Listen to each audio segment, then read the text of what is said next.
this is Julia from The Art of Creating, and today I am back on the Crafty Maven Getaway channel for the Wednesday episode, which is Free Flow Wednesday. For this project, I decided to do a card, a greeting card instead of a layout. And I've used the monthly inspiration piece. Now we have monthly inspiration pieces as opposed to weekly. So I've used the one that I've just shown you on the screen. And I really just wanted to replicate the large picture for the background, which is the cubes which are colored differently.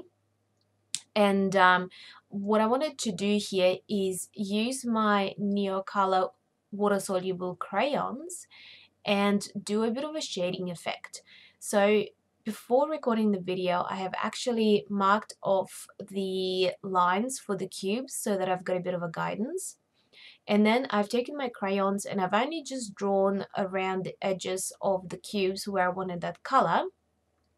Afterwards, I'm dipping a clean paintbrush in some water and going over those areas to dissolve the color and drag it away from the color concentrated spot, which basically means that where the color was placed it will be slightly darker, and then I'm dragging the color away to make it a little bit lighter at the end.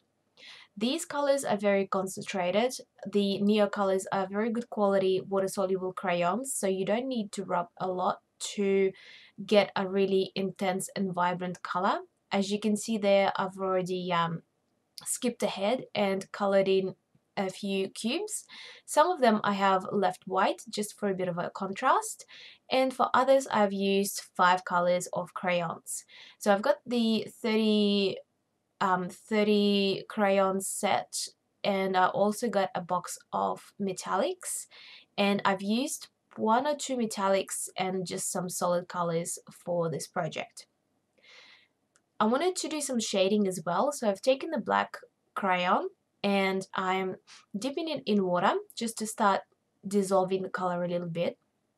And instead of drawing directly onto the page, which would give me a very intense and dark color, I just wanted a slight shading. So I'm dipping the brush in water and then I'm taking it against the crayon to pick up the color directly from the crayon, and then I'm brushing that color onto the page. What is best to do is layer the colors. So you start with light and you add some more color and some more color until you get the desired result, as opposed to putting too much color on straight away, which is then harder to take off. However, with watercolors, if you are quick enough, you can take it off by dabbing it with a paper towel or something like that. You can see me doing that quite a bit on this page already. Once I've finished with my background and I have dried it, I've placed a few stickers from my sticker sheet. This sticker sheet was from Canada when I went there for a holiday a couple of years ago, and I just decided to use some of those stickers on this page. And I'm doing the same thing with the crayon as I did with the cubes for shading. I'm dipping the brush in water and taking it against the crayon to pick up the color, and then just brushing it on underneath the pictures just to give them a bit of a shading so that they just don't look like they're floating on the page, that they've got a bit of a grounding there. They look like they're standing on those cubes.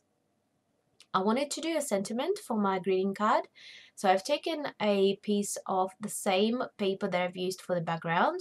For the background, I've just used your normal watercolor paper because I was going to put a fair bit of liquid on it, so I wanted it to withstand and not buckle. So I've taken a scrap piece for my sentiment, and as you can see here, it didn't come out very well, so I've decided to redo it. I've taken the stamp again. I've taken the little anti-static pad that I've got and brushed it over just to make sure that this impression would be better this time. And I've stamped it with my Versamark ink, which is like a sticky ink that takes a while to dry. And what happens is when you put embossing powder over it, the embossing powder sticks to the ink and the rest of it falls off, especially if you did what I did earlier with the anti-static little pad. So what you do afterwards is when you clean up all your loose powder and put it back in the jar, you heat up your heat tool. Make sure that it's nice and hot, otherwise it will just be blowing embossing powder all over the place. And just in quick sweeping motions, you heat over the sentiment or your embossed area. And when it heats up, it starts getting glossy and it melts. All those little particles melt. And once you turn off your heat tool, they dry pretty quick as well. And then they're permanent. And the great thing using embossing powders is it also acts as resist. So as you can see there, I have taken my crayons and just scribbled over the white part around my sentiment, and then did the same thing with the water brush and gone over it with the water to dissolve the ink or the pigment. And the embossed area acts as resist, so that area stays intact while the background is where the color is moving. I've cut a little banner shape or the little flag shape into the sentiment to cut it down a bit and give it a bit of interest. I've gone over it with my pencil just to give it a bit of a border. And now I'm going to put some foam dots on the back of it and place it on top of the card. For the embossing powder, I've used Lindy's Stem Gang. I've got various brands of embossing powders and I do genuinely like all of them, but Lindy's Stem Gang embossing powders are just really, really beautiful. They are usually two-toned so that you've got your base color and there's like a shimmer of a different color going through it. So when you turn it in the light, it glows different colors and there's lots and lots of shimmer in it, and it's just really pretty.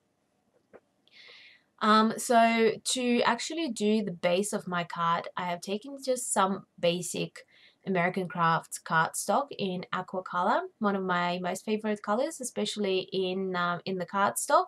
I use it quite often for various projects, especially mini albums and things like that, for just matting or little elements. I rarely use it as a background, but as borders or matting or something behind main elements, I really like the contrast of aqua with other colors that I usually use in my projects.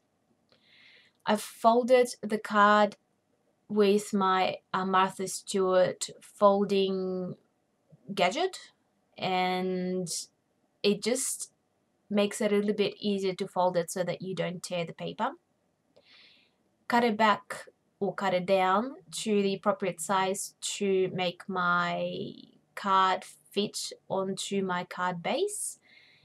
What I often do is trim it on the sides if I need to, if I don't glue things on straight enough or if I don't cut straight enough.